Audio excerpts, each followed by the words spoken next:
the frosty air coming right out of it. You put your ice and your water in the canister underneath here. It opens easily on the side.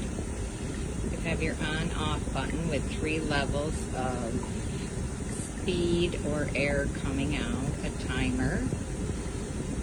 You also have control of the light. I have it on so that it rotates the different colors. And you have your cool button. You can have it as a regular fan or mimicking an AC with the ice inside. Handy, handy, handy. As you can see, I can put my whole hand inside the front. So safety for kids. The fan itself is on the back.